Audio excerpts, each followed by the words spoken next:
12 truths about cholesterol to survive the HDL and the LDL myths. Is there good cholesterol? Is there bad cholesterol? Is cholesterol bad? Today we're going to give you the bigger picture. We're going to give you 12 truths so that you can avoid all the pitfalls and you can stay healthy. Coming right up.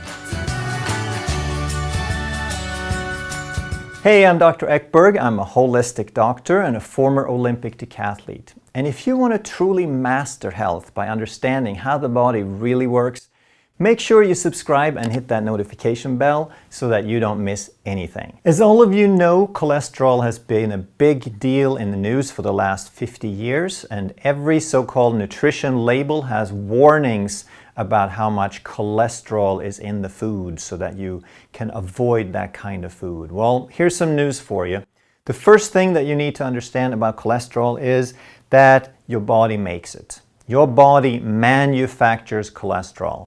Your body makes about 2,000 to 3,000 milligrams every day. That's about 75% of all the cholesterol that your body needs. Yes, your body needs cholesterol. So if you eat less cholesterol, your body has to make more cholesterol. If you eat zero cholesterol in your diet, then your body will make 100% of the cholesterol that you need. So dietary cholesterol has absolutely nothing to do with your blood cholesterol levels. And again, we're going to talk about how the body is really smart. It has some incredible wisdom, and it would not manufacture a substance that is harmful for you. Everything the body does is on purpose. It's doing the right thing at the right time, in the right amount, to the right degree, depending on the circumstances. Okay, so your body makes cholesterol when it needs it. Number two, why does the body make cholesterol? What does the body use it for? Why is it needed? It's an essential nutrient. It is a component of every cell wall in every cell of your body. So the cell membrane, that's what determines the properties, the signaling ability of the cell's ability to determine the difference between inside and outside.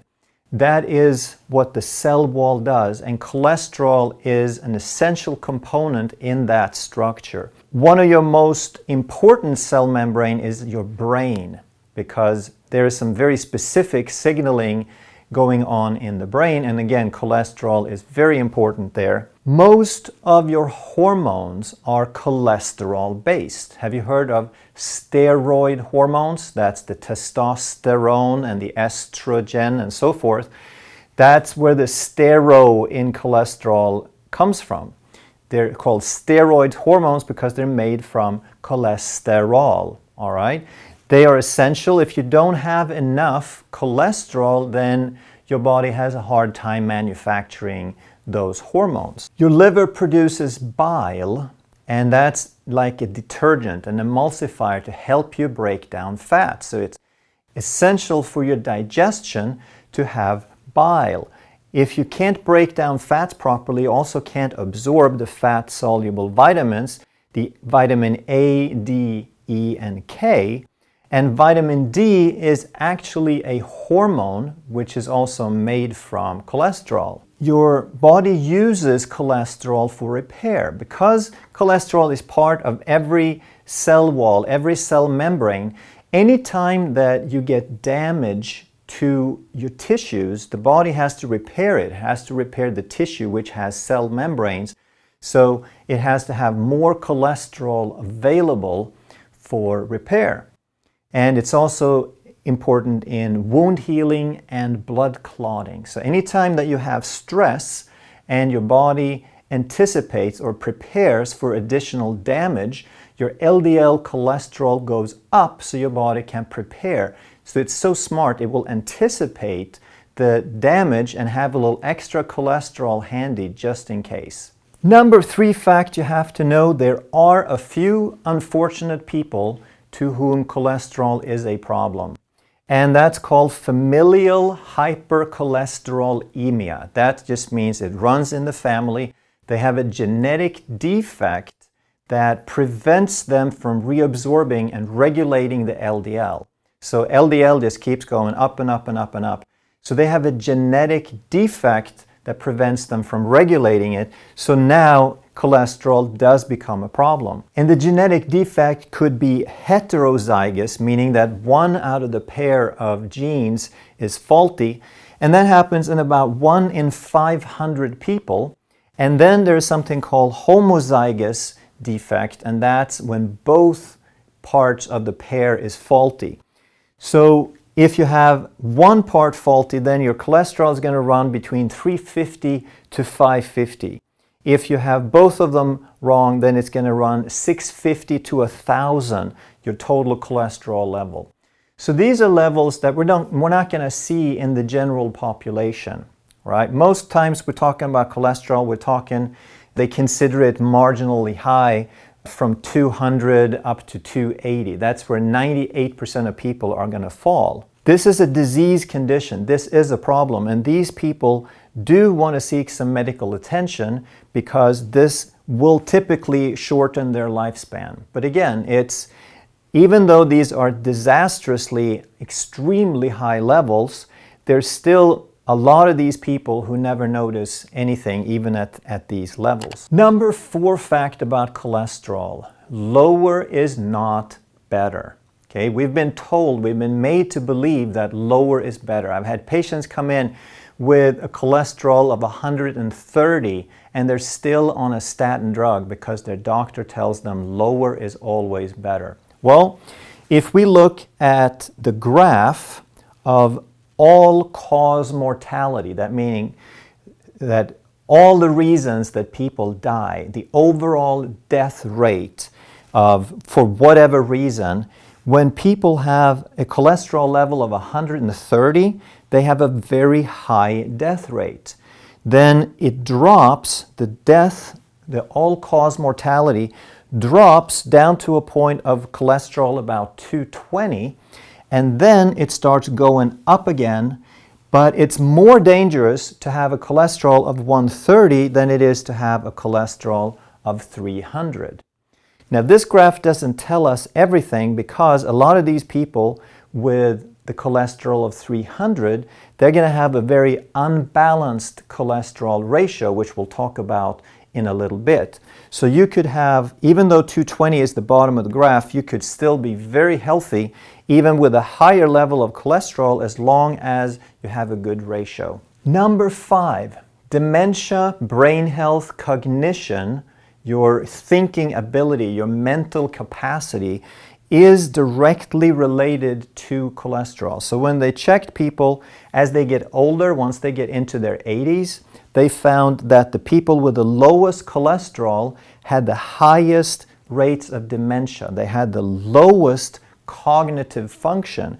And the rate of dementia decreased, and the people who had a total cholesterol of 240 had a better cognitive function than anybody with a lower cholesterol. So cholesterol is neuroprotective. Because it's an essential nutrient to the brain, it makes your brain function better as you age. Number 6, what is HDL and LDL? Well, HDL is not even cholesterol. LDL is not even cholesterol. They are what's called carriers. They are vehicles. HDL stands for high density lipoprotein.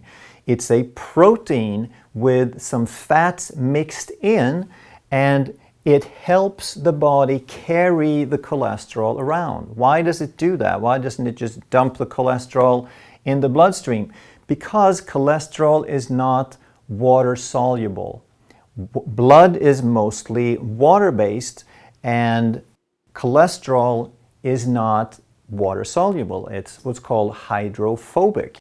So the carriers are there to help the fat mix with water so we can transport the cholesterol where they need to go. So we often hear that HDL is good and LDL is bad. Why do we call it that? Well, they say that HDL goes to pick up, it brings excess cholesterol back to the liver, and therefore we consider it good, whereas LDL delivers cholesterol to the tissues and therefore increases cholesterol deposits in the tissues, and therefore we call it bad.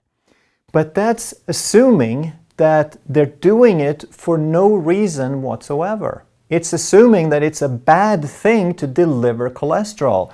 And why does it deliver cholesterol? Because we need it for these reasons, especially repair. So if we have a repair to perform and the LDL brings repair materials, is that bad? Of course not.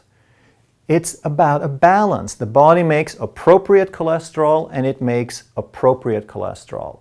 It depends on the circumstances. Your body is not the stupid one. So an analogy would be, if you've ever been to Disney World or one of these amusement parks where they have huge parking lots and there's 100,000 people in the morning who are trying to get to the amusement park, and then in the evening there's 100,000 people trying to get back to their car. That's what a carrier does. It carries something. So these carry cholesterol, the parking buses, trains carry people. So in the morning, they send empty carriers out to the parking lot to pick up the people. So that would be like the HDL. It's empty, it's ready to pick something up. And then in the evening, they bring the empty ones with the people and they deliver them back to the car. So in the morning, it's like HDL bringing people one way, and then in the evening it's LDL. But we would never call those parking trains good or bad. They are appropriate depending on the situation. So number 7, the mix-up. How did we get so confused about this stuff? Well, it's because we tend to not think in terms of cause and effect. Humans can be kind of short-sighted and just observe something and say, oh, look, there is a person with heart disease, they have a lot of cholesterol, that cholesterol must be the problem. They're confusing cause and effect. They're observing an association and then they're just implying, they're guessing, they're assuming that whatever shows up at the problem site is the cause. And one of my favorite analogies of how ridiculous that is every time that I see a traffic accident, I also see emergency vehicles. Okay, there's police, there's ambulance, and there's fire trucks. Every time. So if I just used association, then I would assume that the blinking lights, the vehicles with the blinking lights, caused the accident. Because they're always there. Every time there's an accident, there are those vehicles, those evil, bad vehicles are always present. So obviously, the emergency vehicles didn't cause the problem, they came after the problem, and they're trying to help. Same thing with cholesterol. The LDL, the deposits come after the problem, and they try to help. They're there to help. The body is intelligent. It doesn't do things that are stupid. It doesn't randomly send LDL there. Number 8. So the treatment for cholesterol is, and again, the problem is that they think lower is better, even though we definitely know that it's more dangerous to have very, very low cholesterol than it is very high. But still, the treatment is just to lower cholesterol indiscriminately. And they use statin drugs. And what the statin drug does, it goes in and it blocks a step in the liver where the body converts something into cholesterol, preventing the liver from producing the necessary amount of cholesterol. So in the analogy of the traffic accident, the treatment would be like, let's shoot the messenger, let's set up roadblocks for the fire trucks, let's put out some spike strips for the police car so they can't get there, let's reroute the ambulance so it never finds the accident. Okay? It's ridiculous. We're interfering with the solution and leaving the problem unattended. That's what we're doing. So when I try to get an idea of what sort of videos are out there, I was shocked. It was frightening how 90+% of all the videos just talked about how to lower cholesterol. This is how you lower cholesterol.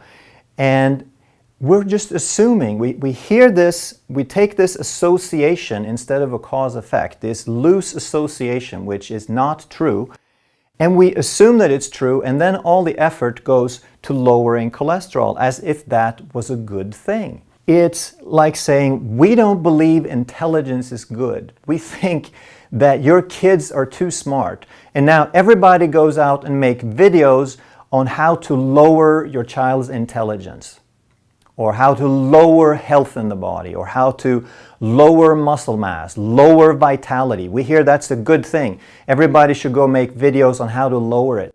It's not about that, okay? It's about balance. The body makes the right amount of HDL, the right amount of LDL for the situation at hand. So what we're looking for is balance. Number 10, you can have a balanced cholesterol when there is the appropriate amount of delivery and the appropriate amount of bringing back, of recovery. And that is usually, in healthy people, it's a 3-to-1 ratio of total cholesterol to HDL. They have found that anyone with about a 3 or less than a 3.3 ratio has less than half. They have a fraction of the average risk of heart disease, regardless of what the total levels are. Because the HDL is considered protective, it's not the total level that matters. It's about the balance. Are we in a situation where there's balance between how much we take out versus how much we bring back? And again, that's just an indicator of health. It's not the cause of health. When you're healthy, when your body is in balance, your body will produce these ratios of cholesterol. So you could have a 270 over 90 and be healthy. You could have a 180 over 60 and be healthy. And right now, last time I checked, my cholesterol was 225 over 75. It was a 3.0, and I'm very, very happy with that, even though, according to the official guidelines, I have high cholesterol. So what is the problem then? If these are just indicators, if there's no such thing as good or bad cholesterol, then what's the real problem? The real problem is called inflammation. Inflammation produces damage to the body. There's a balanced amount of inflammation, just like everything else needs to be in balance, but when we have excessive inflammation, the body has to create excessive repair responses, and now when the LDL is always out there repairing, then we have excess damage, now we get excess plaquing. And the only so-called bad LDL is when LDL gets oxidized from inflammation, and we have what's called a small LDL. So there's large LDL, kind of large and fluffy, that are perfectly healthy, they're good. And those are typically the ones that increase when you go on a low-carb diet. So some people see that their cholesterol levels are going to climb. Usually that's temporary. It'll come up and it will come right back down again. But what's increasing is not the bad, small, oxidized. It's typically the fluffy ones. But regardless, as you reduce your inflammation, your body gets into balance. So if the cause is inflammation, then obviously the solution is to reduce the things that cause the inflammation. So the 12th truth that you have to know about cholesterol is that the cause of inflammation is sugar and starch and allergens.